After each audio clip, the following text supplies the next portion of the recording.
Assalamualaikum warahmatullahi wabarakatuh.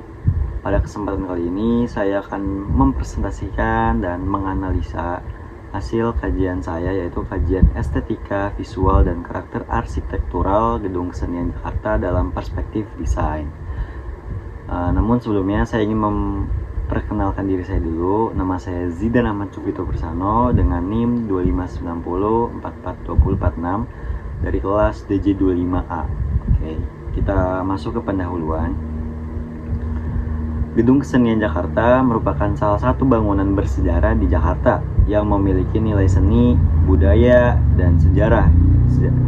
Selain menjadi tempat pertunjukan, gedung ini juga berperan penting dalam melestarikan warisan budaya di Indonesia. Lanjut ke deskripsi objek desain. Pada kali ini saya berkesempatan untuk menganalisa bangunan yang terdapat di Indonesia, yaitu Gedung Kesenian Jakarta, dengan menganalisis bentuk objek dari dalam maupun luar, serta menganalisis bagaimana bentuk struktur yang ada, mulai dari fasad, dinding, kolom, atap, hingga elemen-elemen arsitektur lainnya yang sesuai dengan desain bangunan tersebut.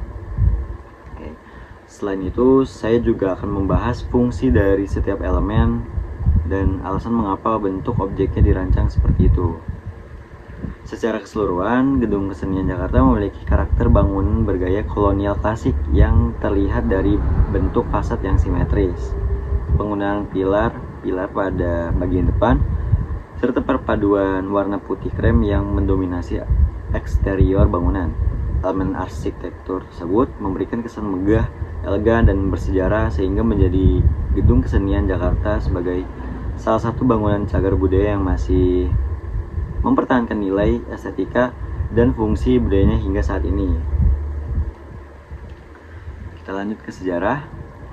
Gedung Kesenian Jakarta didirikan pada tahun 1821 dengan nama Schouwburg Weltevreden oleh pemerintah kolonial Belanda sebagai tempat pementasan drama, opera, dan konser musik bagi masyarakat Eropa.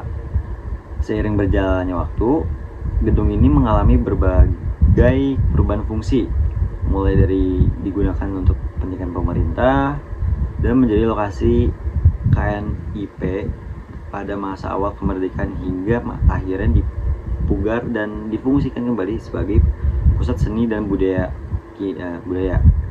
Kini, Gedung Kesenian Jakarta menjadi salah satu ikon bersejarah yang terus mendukung perkembangan seni, pertunjukan, sekaligus melestarikan warisan budaya di Indonesia. Kita masuk ke kerangka teori Mahzab. Gedung Kesenian Jakarta menerapkan aliran arsitektur neoklasik, yaitu gaya arsitektur yang berkembang di Eropa pada abad ke-18 dan terinspirasi dari bangunan Yunani kuno serta Romawi kuno. Aliran ini menekankan keseimbangan, proporsi, dan harmonis, bentuk yang simetris, serta kesan megah dan formal. Karakter tersebut terlihat jelas pada penggunaan kolom-kolom besar, fasad yang simetris, ornamen klasik, dan dominasi warna putih pada bangunan. Untuk warna di Gedung Kesenian Jakarta ini didominasi putih dan krem yang menciptakan kesan elegan, bersih, megah, dan mencerminkan gaya neoklasik. Lalu untuk tipografi, menggunakan gaya huruf serif yang formal, klasik, mudah dibaca, dan memperkuat identitas Gedung Kesenian Jakarta sebagai bangunan budaya bersejarah. Lanjut ke karakteristik bangunan. Ciri khas gedung ini terlihat dari deretan kolom besar, fasad yang simetris, warna putih yang mendominasi, serta ornamen klasik yang sederhana namun berwibawa. Seluruh elemen tersebut menciptakan tampilan yang harmonis dan monumental. Lanjut, fungsi sebagai pusat seni. Sebagai salah satu gedung pertunjukan tertua di Indonesia, Gedung Kesenian Jakarta menjadi tempat berlangsungnya berbagai kegiatan seni seperti teater, musik, tari, dan festival budaya lainnya. Gedung ini juga menjadi ruang edukasi melalui seminar, workshop, dan pelatihan seni. Oke, lanjut. Tantangan pelestarian. Di era modern ini, Gedung Kesenian Jakarta menghadapi tantangan untuk mempertahankan keasliannya, keaslian arsitekturnya, sambil menyesuaikan kebutuhan teknologi dan fasilitas pertunjukan masa kini. Oleh karena itu, pelestarian harus dilakukan dengan hati-hati agar nilai sejarahnya tetap terjaga.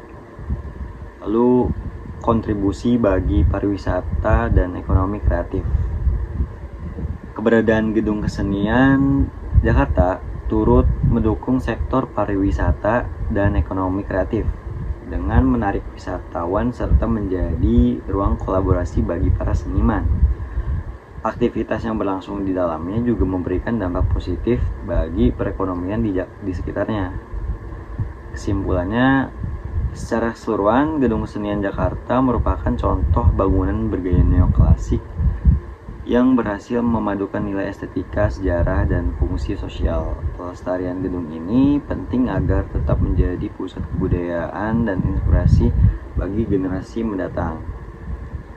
Oke, baik, sekian presentasi dan analisa dari saya. Untuk kurang lebihnya mohon maaf. Baik, terima kasih. Wassalamualaikum warahmatullahi wabarakatuh.